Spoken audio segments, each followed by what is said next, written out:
교토에서 차로 2~3시간을 달리면 닿는 곳. 고즈넉한 풍경이 매력적인 키노사키 온천마을입니다.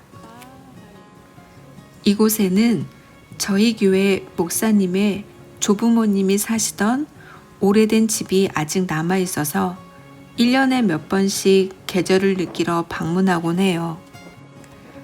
목사님 부부는 이곳에서 작은 마늘밭을 가꾸고 계시는데요. 자주 오지 못해도 스스로 잘 자라주는 기특한 품종이라 눈이 오나 비가 오나 이 땅을 지키고 있었다고 합니다. 매년 이맘때면 바로 캔 마늘을 선물 받아 볶아 먹곤 했는데 그 맛이 정말 일품이었거든요. 늘 얻어먹기만 하던 제가 올해는 드디어 팔을 걷어붙이고 수확을 도우러 함께 내려왔습니다. 원래 계획은 도착하자마자 오후에 마늘을 다 뽑아서 밤새 건조해 두는 거였어요.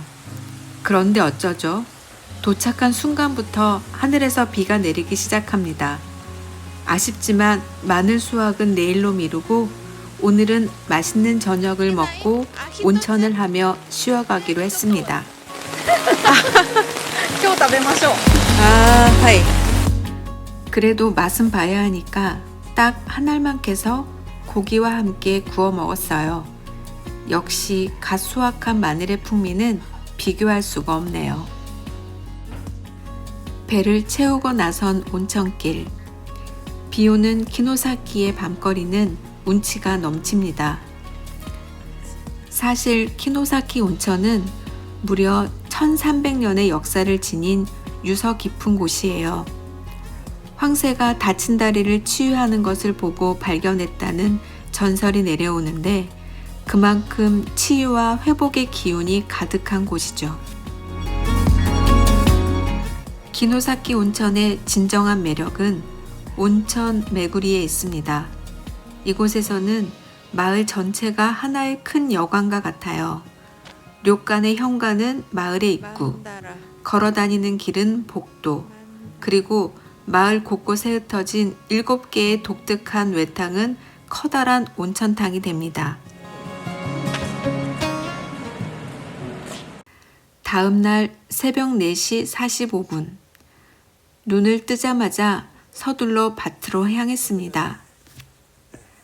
어제 비 머금은 흙에서 마늘을 쏙쏙 빼서 널어두기 시작했는데요. 와, 이게 생각보다 힘이 정말 많이 들더라고요. そのまま置いてもえ大きくないんですか？え、もう終わり？葉っぱがこれぐらい枯れたら終わりです。 はい。 특히 커다란 전보 마늘은 제 연약한 힘으로는 도저히 뽑혀지지가 않았습니다. 대신 사모님이 이렇게 힘들게 농사 지으신 걸 그동안 날름 얻어먹기만 했구나 싶어 죄송한 마음과 감사한 마음이 동시에 밀려왔습니다. 마늘을 잠시 건조하는 동안 매실을 땄습니다. 든든하게 아침 식사를 마치고 이번엔 햇빛에 단단히 대비한 복장으로 무장했습니다. 이제 진짜 본격적인 작업인 마늘떼와 뿌리 자르기 돌입. 예전엔 일반 가위로 일일이 다 자르셨다는데 손목이 너무 아파서 이번엔 전동 가위를 새로 장만하셨대요.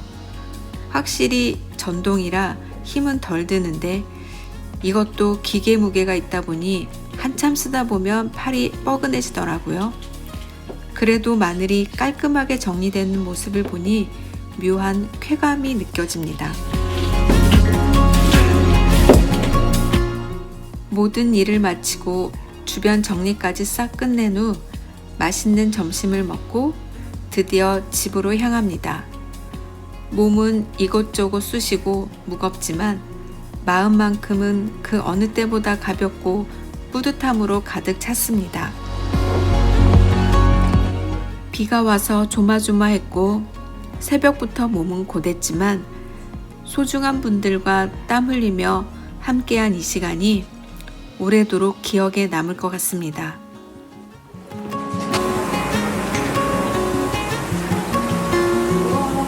우와. 여러분도 건강하고 푸른 날들 보내세요. 오늘도 소형 메모장과 함께 해주셔서 감사합니다.